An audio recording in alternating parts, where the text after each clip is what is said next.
ಜೈ ಗುರುದೇವ್. ನನ್ನ ಹೆಸರು ಶಂಕರಪ್ಪ ಗೆಜ್ಜಿ ಅಂತ. ನಾನು ಕೊಪ್ಪಳದಿಂದ ಬಂದಿದ್ದೇನೆ. ನಾನು ಇಲ್ಲಿ 8 ದಿವಸ ಗಾಂಧಾರಿ ವಿದ್ಯೆಯಲ್ಲಿ ತರಬೇತಿಯನ್ನು ಹೊಂದಿದ್ದೇನೆ. ಈ ತರಬೇತಿ ಅದ್ಭುತ ಅಮೋಘವಾದಂಥ ಒಂದು ಅನುಭವ ಆಗ್ತದೆ. ಈ ತರಬೇತಿಯಲ್ಲಿ ನಾವು ಇಲ್ಲಿ ಬಂದ್ವಿ ಅಂತಂದರೆ ನಾವು ಆನ್ಲೈನ್ನಲ್ಲಿ ಕಲಿಯೋದಕ್ಕಿಂತ ಈ ಸ್ಥಳದಲ್ಲಿ ಬಂದು ಕಲಿತಕ್ಕಂಥದ್ದೇ ಒಂದು ದೊಡ್ಡ ಮಹಿಮೆ. ಇಲ್ಲಿ ತೋರಿಸ್ತಕ್ಕಂಥ ಮಾತಾಜಿಯವರ ಮಾತೃಪ್ರೇಮ, ಗುರೂಜಿಯವರ ತಂದೆ ಪ್ರೇಮ, ಇವೆರಡೂ ನಮಗೆ ಮಾತಾಪಿತೃಗಳು ಸಿಕ್ಕ ಹಾಗೆ ನನಗೆ ಭಾಸವಾಗಿದೆ. ನನ್ನ ಜೀವನದಲ್ಲಿ ನಾನು ಕೊನೆಯವರೆಗೂ ತನು ಮನ ಧನ ನಾನು ಮತ್ತು ನಮ್ಮ ಕುಟುಂಬ ಇದಕ್ಕೆ ಸೇವೆಯನ್ನು ಸಲ್ಲಿಸ್ತೀನಿ ಅಂತಂದು ಇಲ್ಲಿ ಇದ್ರ ಮುಖಾಂತರ ನಾನು ಮಾತು ಕೊಡ್ತಾ ಇದ್ದೀನಿ. ಯಾಕಂದರೆ ನನಗೆ ಅಷ್ಟೊಂದು ಆನಂದ ಆಗಿದೆ. ನಾನು ಹಲವಾರು ಶಿಬಿರಗಳನ್ನು, ಹಲವಾರು ಆಶ್ರಮಗಳಲ್ಲಿ ಬಂದಿದ್ದೀನಿ, ಹಲವಾರು ಆಫ್ಲೈನ್ ಕ್ಲಾಸಸ್ ಅಟೆಂಡ್ ಆಗಿದ್ದೀನಿ.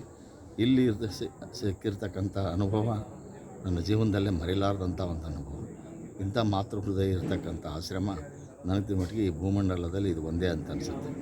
ಇದನ್ನು ನೋಡಿದರೆ ನಾನು ಬಸವನ ಅನುಯಾಯಿ ಇರೋದ್ರಿಂದ ಒಂದು ವಚನ ನೆನಪಾಗುತ್ತೆ.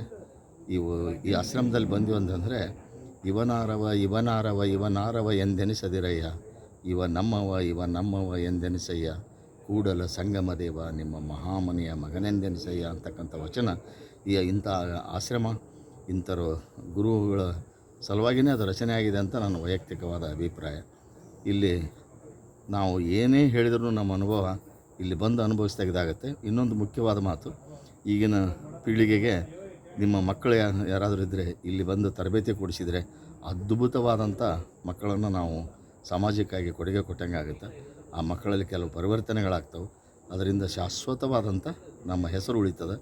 ನೀವು ದಯವಿಟ್ಟು ಎಲ್ಲರಿಗೂ ಕೇಳ್ಕೊಳ್ಳೋದಷ್ಟೇ, ನೀವು ನಿಮ್ಮ ಬಂಧುಗಳು, ನಿಮ್ಮ ಆತ್ಮೀಯರು ಯಾರೇ ಇರಲಿ, ನಿಮ್ಮ ವಾಟ್ಸಪ್ನಲ್ಲಿ ಇಂಥ ಒಂದು ಗುರುಕುಲ ಇದೆ, ಅಲ್ಲಿ ನಿಮ್ಮ ಮಕ್ಕಳನ್ನ ಹೋಗಿ ನೀವು ತರಬೇತಿ ಕೊಡಿಸ್ರಿ ಅಂತಕ್ಕಂಥ ಮಾತನ್ನು ಹೇಳಬೇಕಂತಂದು ಇದ್ರ ಮುಖಾಂತರ ತಮ್ಮೆಲ್ಲರಲ್ಲಿ ಕೇಳ್ಕೊತಾ ಇದ್ದೀನಿ.